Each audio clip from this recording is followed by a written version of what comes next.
Under ordinary light, this Roman cup looks carved from cloudy jade. Move the light behind it, and that same glass burns translucent red. Nothing is painted on the surface. The transformation happens inside the glass itself, where particles of silver and gold manipulate visible light at the nanoscale. They formed roughly 16 centuries before scientists could even see them, which sounds like Roman nanotechnology. But that label hides the culprit. The Romans recognized something extraordinary and turned it into a masterpiece, yet nobody knows whether they could make that miracle happen twice. The best evidence lands somewhere between accident and mastery. A rare workshop could probably recognize and exploit successful dichroic glass, but reproducing that glass reliably, on command, was likely beyond them. To understand why, look past the color first. The British Museum dates the Lycurgus Cup to the 4th century, placing it in a rare class called cage cups, or diatreta, where the decoration stands away from the vessel,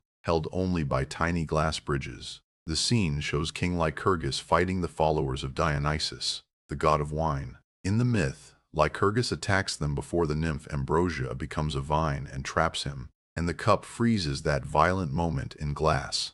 The workmanship alone is exceptional. Color change aside, most researchers believe cutters ground the scene from a thick blank, preserving its fragile bridges, though other scholars argue for molding instead, which means the exact fabrication sequence still gets debated. One hypothesis ties green becoming red to grapes ripening into wine, an attractive reading that remains unproven. Still, the theme and the optical effect both circle back to transformation. And the biggest transformation of all stayed hidden until modern instruments finally got inside the glass. Those instruments only arrived after centuries of not knowing. The cup's discovery site was never recorded, and the British Museum bought it from Victor Rothschild in 1958. Its strange appearance had already raised a basic question by then. Was this material even glass? X-ray diffraction confirmed that it was, and chemical studies turned up ordinary Roman soda-lime silica glass underneath the extraordinary behavior, along with tiny amounts of gold and silver. Merely adding those metals, though, does not create this effect on its own. In 1990, David Barber and Ian Freestone examined a small fragment using analytical transmission electron microscopy, and the microscope revealed metal particles typically between 50 and 100 nanometers wide, averaging near 70. X-ray analysis identified silver-gold alloy particles, silver dominant, with copper also present. Bulk analyses had measured only about 300 parts per million silver and roughly 40 parts per million gold, barely a trace. But at this scale, those particles interact with light far more dramatically than ordinary metal fragments, and that interaction is exactly why one cup can wear two colors. The colors emerge because light takes different paths through the cup. Front lighting produces an opaque green, while light crossing the wall emerges deep red. Incoming light drives electrons within the alloy particles collectively, a phenomenon called localized surface plasmon resonance, and the particles selectively absorb and scatter wavelengths,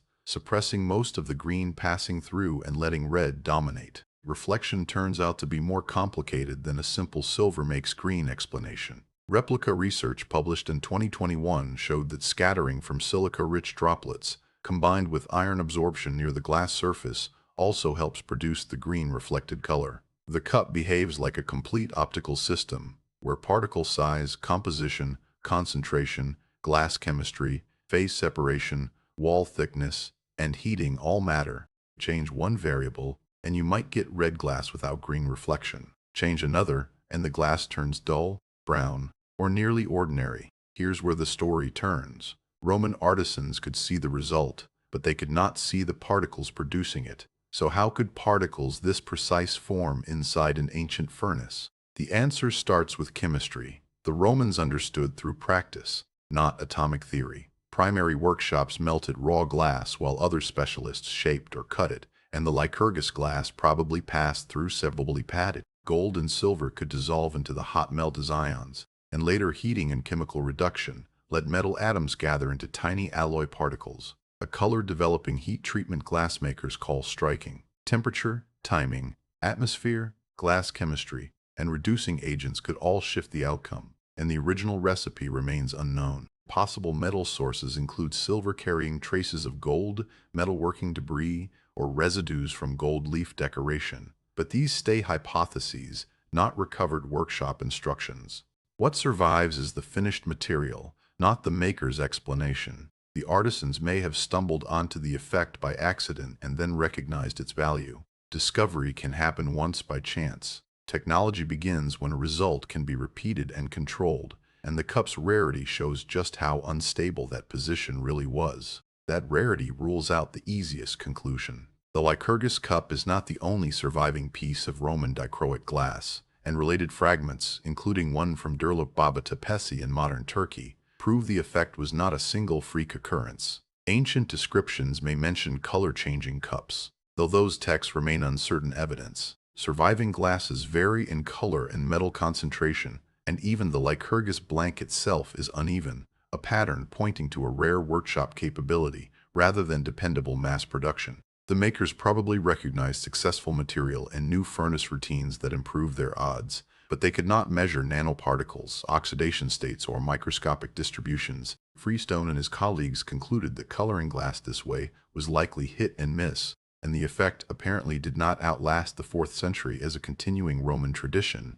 That makes the cup genuinely lost technology, but not because modern science can't reproduce it. What vanished was the workshop chain connecting ingredients, furnace judgment, and elite carving. Someone still chose this rare blank for an extremely expensive vessel, and that choice proves the color was valued. Not that another identical batch could simply be ordered up. Modern researchers can order one, at least in principle, yet their attempts show exactly why the ancient success remains so remarkable. That modern advantage starts with instruments the Romans never had access to. Researchers can measure composition, control temperatures, and image particles directly. In 2021, researchers prepared 8 replica glasses with compositions resembling the ancient material and developed them through secondary heat treatment, and only some became convincing dichroic glasses. That experiment clarified the combined roles of metal nanoparticles, iron absorption, and silica-rich droplets, and it demonstrated the central problem. Even with controlled materials and modern instruments, the right ingredients don't guarantee the complete effect. Another team pursued a completely different route. In 2020, researchers led by Vittorio Saggiomo embedded silver and gold nanoparticles inside a printable polymer, and their nanocomposite reproduced the green-red switch while staying shapeable through 3D printing. That was not a reconstruction of the ancient manufacturing process. It was a modern material recreating the optical principle. Scientists have reproduced the effect, but they have not recovered a verified Roman recipe. Recent computational work makes the difficulty measurable. In April 2026, material scientist Emre Barakar II published an inverse design model of Lycurgus-type glass, combining nanoparticle optics, iron absorption, silica droplet scattering, glass thickness, and perceptual color matching. The model explored more than 215,000 candidate combinations, and only 0.05% matched both the transmitted and reflected colors within the study's chosen threshold. That result can't reveal the Roman process, and it doesn't prove the ancient success was accidental, but it quantifies just how narrow the optical target really is. The cup was never impossible. It was profoundly improbable, and that difference changes what ancient nanotechnology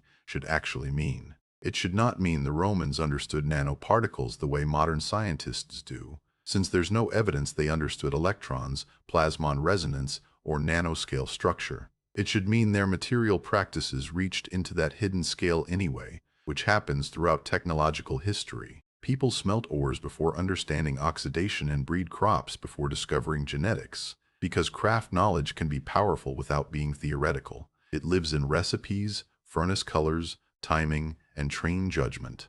But that strength carries a weakness. When workshops disappear, unwritten knowledge can vanish with them. The Lycurgus Cup preserves the endpoint, while erasing nearly every decision that led there. Modern nanoscience reverses that situation. We can describe the particles and model their optical behavior. We can place similar effects into printable composites, yet we cannot question the original makers. We cannot ask which ingredients were deliberate or which change caught them by surprise. The artifact gives us their answer but not their working, and that missing working is the deepest technology the cup ever lost, which leads to a larger lesson hiding behind its changing colors. The Lycurgus Cup matters because it collapses the distance between ancient craft and modern physics. Its makers did not need a word for nanoparticles to harness their consequences. They needed materials, heat, observation, and perhaps extraordinary luck. Modern science can finally explain the red glow and the green reflection, and it can even recreate them.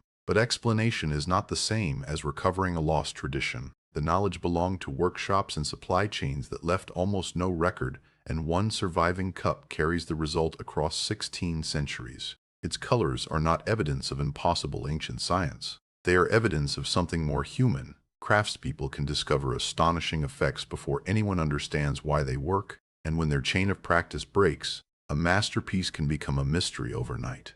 The Lycurgus Cup survived, but the hands and habits behind it did not. Subscribe for the next lost technology, where one artifact has to speak for an entire vanished workshop. History's strangest machines are rarely impossible. Usually, we have simply forgotten how much their makers knew.